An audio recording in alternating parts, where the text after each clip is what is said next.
Julia Roberts, Patrick Swayze, and Bruce Willis.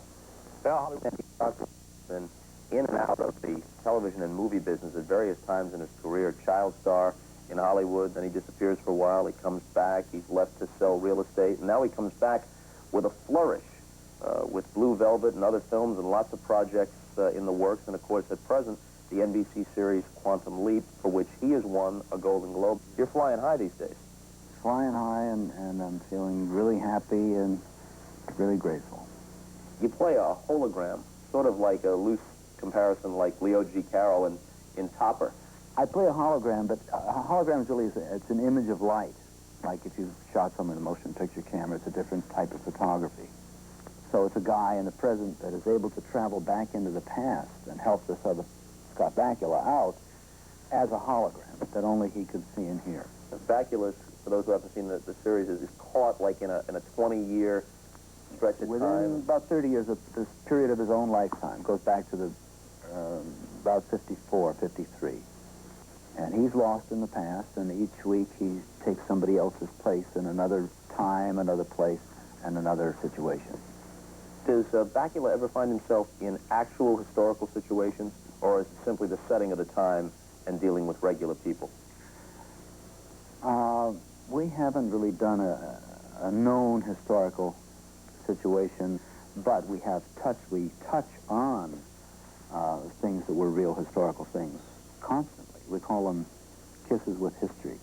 So while there aren't any specific references to actual historical figures, there are situations that are in context for the time and have to do with sociology or history, like That's becoming a black guy in the pre-civil rights South. Right, and with like historical things swirling all around the story, which gives it a flavor. The audience knows that, and it's mentioned in the show, I mention it to him, that the civil rights marches are going to start pretty soon, and that he's acting precipitously by going and drinking out of the wrong water fountain too soon, and he could get in trouble doing that. It's a rich way of presenting something, oblique but rich.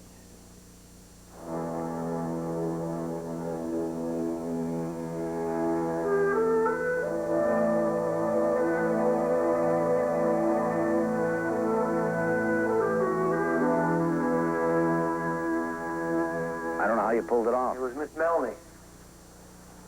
She got that big idiot to do something. Now, Sam, why don't you get Miss Melanie right now, put her in the car, and drive away from here? Why? Why?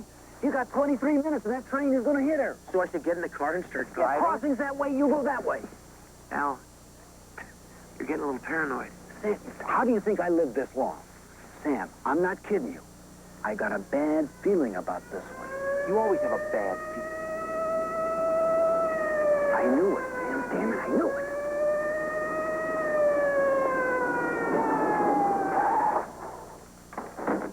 He's the one, Sheriff.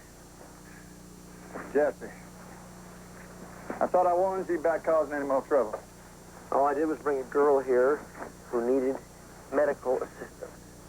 Nick Regal. That's breaking the segregation law, Jesse. What was I supposed to do, Sheriff? Just let her bleed to death? No, I reckon not. No, I reckon not is right. What are you doing, Sheriff? Come on. Sam, you got to get out of this. Look, I'm trying. He's crazy as a loon, Sheriff. Talks to himself. Sheriff. You just ease up here, Jesse. I might have to get rough with you. Okay. Museum of Broadcasting, I read, just recently decided to honor it for its innovativeness and its originality. But it's always a dicey proposition. It could look good in the treatment that they send you, but it might not turn out that way. So I guess that you probably felt a little iffy about it going in, huh? A little iffy, but you feel iffy about a movie, too, or a play or anything. Of course, I don't do very much theater. But I felt it had a chance because there's something in a lot of most people's psyche, a fascination with the idea of, I wish I could go back to a certain period of time. So I thought it had that going. It was very well written, and I knew it would be well produced because Don Belisario, who's our executive producer and created the show, has a wonderful track record, and he's proven out to be just an incredible executive producer. Don is he's great. What appealed to you about doing a television series at this stage of your career? Well, I have young kids. I have a 4-year-old daughter and a 6-year-old boy, whom I adore. And my wife doesn't fly. So I had an opportunity to do a series. I said that'd be a good idea. I can be with the children. Because the movies, 9 times out of 10, you do a movie and it's off somewhere, whether it's in Australia or New York or wherever it is, and you're away from the family. So if I could find a top quality show that I thought was really stimulating and interesting, I thought it'd be a good idea, and I found one. I mean, we've been on for a year, and people are still saying how unusual, how different, and how original the show is. And it is. It's great. And I'm enjoying it. Married to the Mob, the role of Tony the Tiger, bumbling Don, if that's a fair way to describe him. Oh, wow. Well, that's my favorite part that I've ever had. Really? Yes. And I knew it would be the minute I read it, and I really wanted it, and I flew to New York here to talk to Jonathan Demme and explained to him that I couldn't read for it because I never got anything I read for, so I didn't read for it. And I talked to him, I said, I can do this. And lo and behold, I did talk him into letting me do this role. But I just knew that I could score with that part. I knew I could do it in such a way that it would have menace to it, but it also would be light and have humor to it and some charm. But Demme had to, in a sense, take a certain amount of risk. He could have cast someone that had done this type of role before, who was known for this type of area of work. But he's the kind of guy that follows his instincts, and thank God I love him for it. He went with me. Now, how much of that characterization did you fill in yourself? His affection for fast food and things like that? Well, a lot of that was scripted. But I had the character as a whole from the first shot. And Jonathan knew it, and we all knew it, so in fact, when I showed up on the set that was shooting in Long Island a few days before I was to commence shooting, and I went out to visit the set, and the first day I came on the set, I was wearing a suit and a hat, and I was already feeling this role, and from the minute I got there, they all called me Mr. Russo. Hey, Tony, why don't you keep them in there? Sorry, I can't talk about it. Not a bad treat you, Tony. You know, not bad. I get to watch all my soap. That food must be good. Looks like you put on some weight.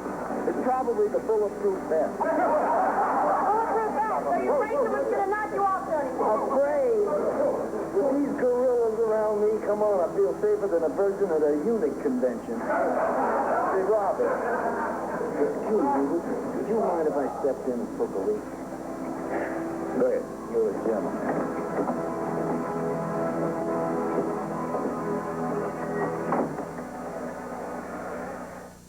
You were a child actor from the age of what?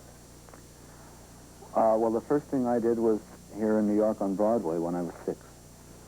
And then I was signed by MGM to a contract when I was 7 and started filming the first picture I did when I was 7. Was that an experience you enjoyed? Oh, well, I enjoyed some of it. A lot of it was rough. But unfortunately, my mother wasn't a pushy stage mother, and she was very concerned and considerate and sympathetic and looked after my interests. And it's, for any kid, childhood is really a time for, of course, for education, but mostly for fantasy and just living with nature and imagination. It's not for working, necessarily. And acting is work. You have to be there 8 hours a day and do this and do that. That part of it wasn't easy. Were you treated unfairly? You hear stories about child actors now. Supposedly there are protections that take care of it, but... No, that I wouldn't. I don't have a big beef about that, no. You performed with Gene Kelly in Anchors Away. You were also in a film with Errol Flynn. Yeah. Who else? Gregory Peck, twice, if we're looking for the leading men, guys. Randolph Scott comes to mind. Pat O'Brien. Memory's going to fail me now. They all sort of... When you're 8, 9, 10 years old, how much are you working on an actual actor's craft? Or some sort of, understanding of how you're developing, and how much of that is just a natural talent that a precocious kid might have, and some of it is just to look cute and sympathetic? Well, frankly, I never tried to look cute or sympathetic. If anything, I would try to work against that, even if it was requested that I be that way. Somehow, I just didn't like that. I just tried to be honest and be myself. And it was, if you call it a craft, it's a craft. It was totally intuitive, and I still work the same way today.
There's a real man, a real man. Forget about my body, be a real man.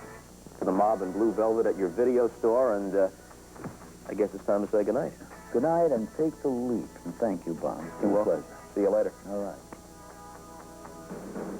Join us tomorrow night for Memories of Rhoda and Insights the City from Valerie Harper.